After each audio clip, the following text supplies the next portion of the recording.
आज का हमारा स्पीच है एक नई उमंग और नए सिरे से शुरू करते हैं। तो चलिए कि है समक मेरी निगाहों में, है समक मेरी निगाहों में, बुलंदी है ख्यालों में, मैं पत्थर से भी टकरा कर उसे रे जा रे कह दूंगी।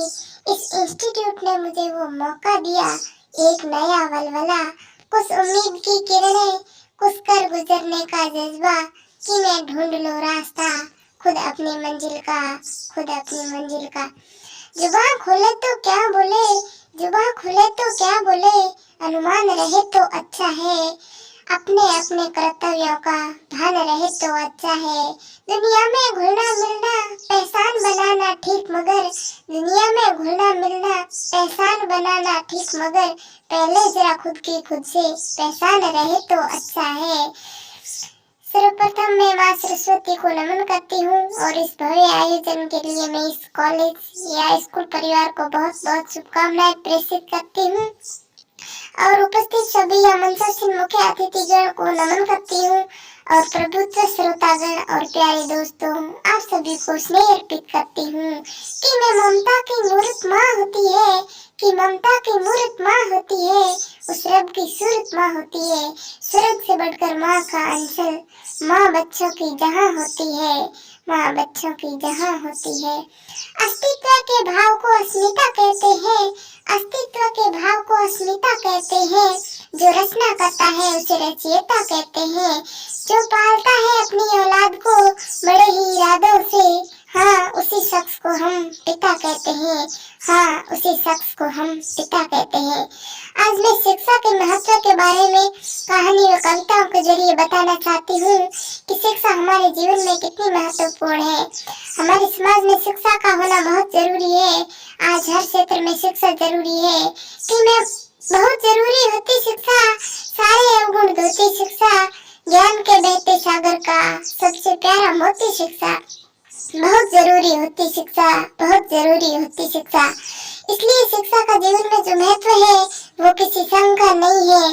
किसी ने ठीक ही कहा है कि विद्या ददाति विनयम, विद्या ददाति विनयम, विनयादयाति पात्रताम, पात्रताम धनम आपनोति धनात् धर्मे तत्सुखम। अगर सबसे बड़ा सुख चाहते हैं तो सबसे बड़ा सुख और सबसे बड़ा धन और सबसे बड़ा धर्म शुरू होता है तो वो विद्या से शुरू होता है। विद्या की पनौती जिसके पास है वो सबसे बड़ा धनी है संसार का। इसी संदर्भ में मैं एक उदाहरण प्रस्तुत करना चाहूंगी कि एक बार एक राजा था।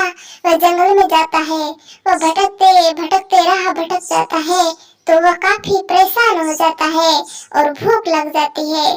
भूख से व्याकुल राजा एक पेड़ के नीचे बैठ जाता है।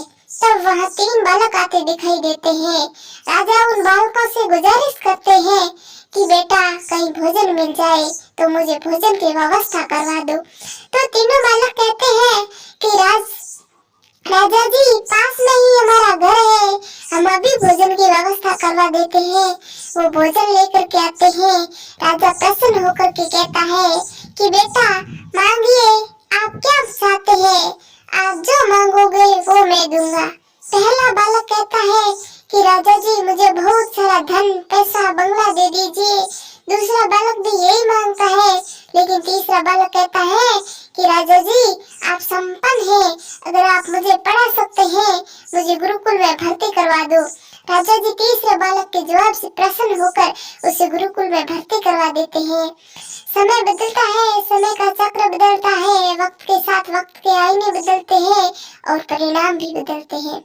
अब उन दोनों बालकों का धन धीरे धीरे खर्च हो जाता है, गरीबी आ जाती है। लेकिन तीसरा बालक जिसने विद्या का चयन किया उसने मेहनत की। राजा जी प्रसन्न होकर उसे अपने यहाँ मंत्री का पद दे देता है। अब उसके पास विद्या की पूंजी थी। विद्या की उस पूंजी की सहायता से उसने सबसे बड़ा धन प्राप्त करने का कार्य भी कर लिया। गरीबी से परेशान होकर दोनों दोस्त जाते हैं और तीसरे वाले से जो अब मंत्री बन चुका था उससे मिलते हैं और कहते हैं कि तू तो बड़ा सुखी है। तीसरे ने कहा कि जब तुम लोग धन चुन रहे थे उस समय मैंने विद्या का चयन किया, मेरी शिक्षा के पीछे का राज है ये। इसलिए मित्रों मैं ये कहती हूँ कि सबसे बड़ा धन है तो वह विद्या धन है। इसलिए हमें विद्या को महत्व देना है, वो हम तभी कर पाएंगे जब हम अपने कार्य को पूर्ण लगन से करेंगे, सच्ची मेहनत से करेंगे, दृढ़ निश्चय से करेंगे। मैं कुछ कविताओं के साथ अपनी बात को आपके साथ छोड़ना चाहूंगी कि मेहनत मानव का मूल्य है, मेहनत मानव का मूल्य है, मेहनत से जीवन खिलता है, मेहनत करने वालों को जीवन का मकसद मिलता है। मेहनत मान बढ़ाती है, मेहनत से भाव बदलते हैं, मेहनत से पासा पलटे, मेहनत से दांव बदलते हैं, इसलिए मेहनत जरूरी है। और मैं कहती हूँ कि मंजिल तक जाने का पहला कदम बढ़ाना पड़ता है, मंजिल तक जाने का पहला कदम बढ़ाना पड़ता है, जोश जुनून हिम्मत को भी परवान चढ़ाना पड़ता है। विचलित हो विपदाओं से जो बीच राह रुक जाते हैं, ऐसे कायर लोग जीवन में कभी मंजिल नहीं पाते हैं। कि लक्ष्य बनाना पड़ता है, लक्ष्य बनाना पड़ता है, मन को समझाना पड़ता है, फिर लगन लगा लक्ष्य में जो विपदा से ना घबराते हैं, वे साहस के धनी वीर हरगिज मंजिल पाते हैं, हरगिज मंजिल पाते हैं। अतः मैं कहती हूँ कि शिखर सफलता का छूने को होश पालना पड़ता है, हाथ सूखे हाथों में फिर से जोश डालना पड़ता है, जज्बे के पंख लगाकर जो अपनी परवाजें भरते हैं, हम ऐसे मानव की मंजिल का दर्शन करते हैं। इसलिए हमें निरंतर प्रयास करना जरूरी है। कुछ लोग तो क्या करते हैं, थोड़ी सी समस्या आई हार मान करके बैठ जाते हैं। अरे अब हार गए तो हार मान लोगे क्या, पूरी जिंदगी पड़ी है बेकार मान लोगे क्या। हमें छोटी सी असफलता की वजह से हार नहीं माननी है। गोपाल दास नीरज कवि का कहना है कि कुछ सपनों के मर जाने से जीवन नहीं मरा करता है। सपना क्या है, सपना क्या है, नयन शेष पर सोई हुई आंख का पानी और उसका टूटना जो जागे कच्ची नींद जबानी। गीली उम्र बनाने वालों, डूबे बिना नहाने वालों, उस पानी के बह जाने से साबुन नहीं मरा करता है। कुछ सपनों के मर जाने से जीवन नहीं मरा करता है। कि माला बिखर गई तो क्या, खुद ही हल हो गई समस्या, आंसू गर नीलाम हुए तो समझो पूरी हुई तपस्या। फटी कमीज सिलाने वालों, डूबे बिना नहाने वालों, कुछ मुखड़ों की नाराजी से दर्पण नहीं मरा करते हैं। संग खिलौने जो जाने से बचपन नहीं मरा करते हैं। कुछ सपनों के मर जाने से जीवन नहीं मरा करते हैं, कुछ सपनों के मर जाने से जीवन नहीं मरा करते हैं। इसलिए एक उम्मीद के टूटने से हमें परेशान नहीं होना है, हमें आगे बढ़ते जाना चाहिए। अरे जिंदगी तो समस्याओं की जंग है, इसलिए मैं कहती हूँ कि घुट घुट के रोज मर रही है जिंदगी, कि घुट घुट के रोज मर रही है जिंदगी, फिर भी जीने की जिद कर रही है जिंदगी। किसी सूखे से दरख्त के पत्तों की मानिंद रफ्ता रफ्ता खुद से बिछुड़ रही है जिंदगी। तो क्या इसलिए जिंदगी से परेशान हो जाओगे। कुछ लोग तो असफलता से आत्महत्या का चुनाव करते हैं।